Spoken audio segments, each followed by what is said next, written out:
Salut à toi et bienvenue sur la chaîne, je suis Monsieur Kams et aujourd'hui on va parler de la eSIM qui est une technologie assez innovante qu'on retrouve sur la majeure partie des smartphones très haut de gamme aujourd'hui.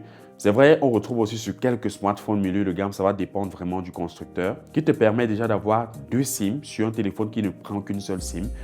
On va beaucoup développer ça dans cette vidéo. Dans un premier temps, je vais vous expliquer exactement ce qu'on appelle la eSIM et dans un second temps, je vais vous expliquer pour quelles raisons est-ce que nous quittons des anciens formats de carte SIM pour déjà passer à ce qu'on appelle des eSIM aujourd'hui. Et enfin, je vais vous expliquer comment installer la eSIM sur votre smartphone, surtout en tenant compte de la compatibilité de votre téléphone à cette nouvelle technologie-là. Et en bonus, si tu restes jusqu'à la fin, je vais te dire quels sont les différents smartphones compatibles à cela. Je suis Monsieur Kams.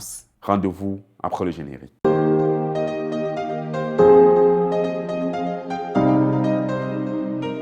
Avant toute chose, déjà, il faudrait savoir ce qu'on appelle carte SIM. Une carte SIM, c'est une petite puce que vous allez insérer dans votre téléphone qui va vous permettre de vous identifier comme étant abonné d'un opérateur. Donc, si vous êtes dans une localité ou dans un pays, chaque opérateur de téléphonie de ce pays-là a une carte SIM qui vous permet de vous identifier déjà comme faisant partie de son réseau de personnes. Déjà, la carte SIM a pour rôle principal de passer des coups de fil, de recevoir aussi des coups de fil, d'échanger des SMS, mais surtout aussi de pouvoir vous connecter à Internet. Il a connu plusieurs processus. Déjà, le premier processus qu'il a connu, c'était depuis sa création, nous avons connu ce qu'on appelait généralement des grosses cartes SIM qui étaient représentées sous forme de cartes de crédit. On a beaucoup utilisé cela dans le temps. On a utilisé ça surtout avec les téléphones, nos anciens téléphones qu'on avait, ce qu'on appelle les Nokia 3310, que beaucoup de personnes utilisaient à l'époque. D'ailleurs, moi-même, j'ai utilisé le Nokia 3310. C'était un téléphone exceptionnel. Après quelques années, on a évolué. On est passé à ce qu'on appelle des micro-SIM, voire des nano-SIM. Les micro-SIM, déjà, étaient un format réduit des plus grosses cartes de crédit qui avaient été créées à l'avance. Et ça a été beaucoup mis en avant avec l'iPhone 4 qui était le premier smartphone à pouvoir utiliser les micro-SIM. Et c'était une époque vraiment exceptionnelle parce que tout le monde avait tendance à vouloir réduire sa grosse carte SIM en micro-SIM. Et c'était un parcours de combattant. Beaucoup de personnes utilisaient soit des ciseaux, soit des couteaux pour pouvoir couper leur carte SIM pour qu'elle soit adaptée. Et c'était très compliqué durant cette époque-là. Quelques années après, on a créé des nano-SIM qu'on utilise jusqu'aujourd'hui sur des smartphones, d'être encore plus miniaturisés pour entrer dans pratiquement tous les téléphones aujourd'hui. Tous les smartphones d'ailleurs n'utilisent que les nano-SIM. C'est rare de voir encore un smartphone qui utilise les micro-SIM. J'ai dit bien très rare. Donc du coup, c'est une technologie qui a été mise en avant. Beaucoup de personnes se sont habituées à cela et aujourd'hui, depuis 2016, on est en train de parler de ce qu'on appelle les eSIM, qui est une technologie révolutionnaire qui va complètement changer la donne.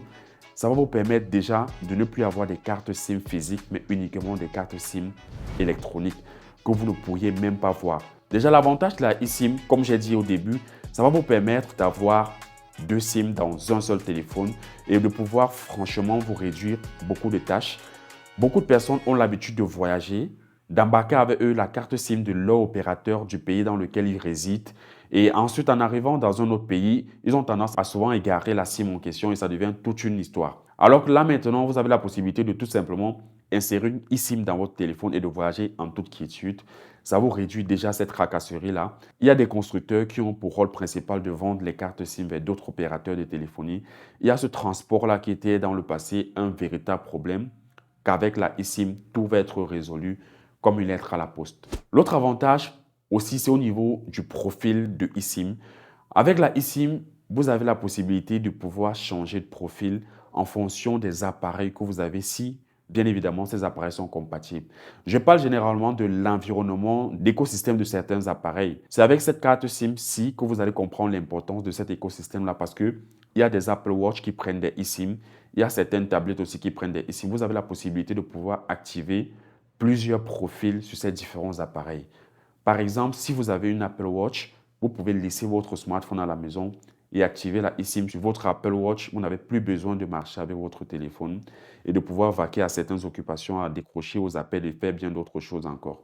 C'est quelque chose d'assez nécessaire, surtout nous sommes arrivés à un moment où beaucoup de personnes aimeraient bien un peu ignorer leur smartphone pour utiliser autre chose. Alors, comment activer la eSIM sur votre téléphone pour vous rapprocher du service après-vente de votre opérateur en fonction du pays où vous vous trouvez, si vous êtes en Afrique ou au Cameroun? vous vous rapprochez de chez Orange ou de chez MTN, ils vont vous recevoir et ils vont vous remettre ce qu'on appelle un QR code qui va vous permettre déjà de scanner le profil de votre carte SIM sur votre nouveau smartphone. Et à partir de là, vous allez entrer dans les paramètres ou les réglages de votre téléphone.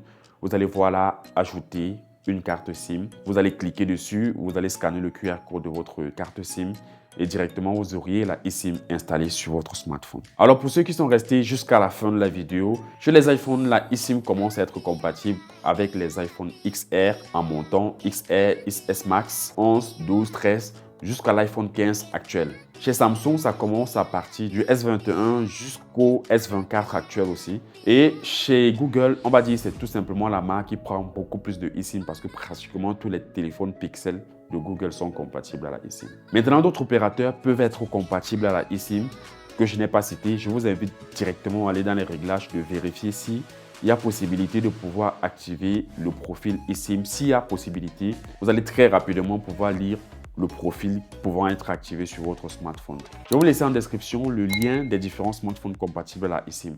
C'était Monsieur Kams. Je vous remercie d'avoir regardé cette vidéo. Rendez-vous à une prochaine vidéo. Peace out.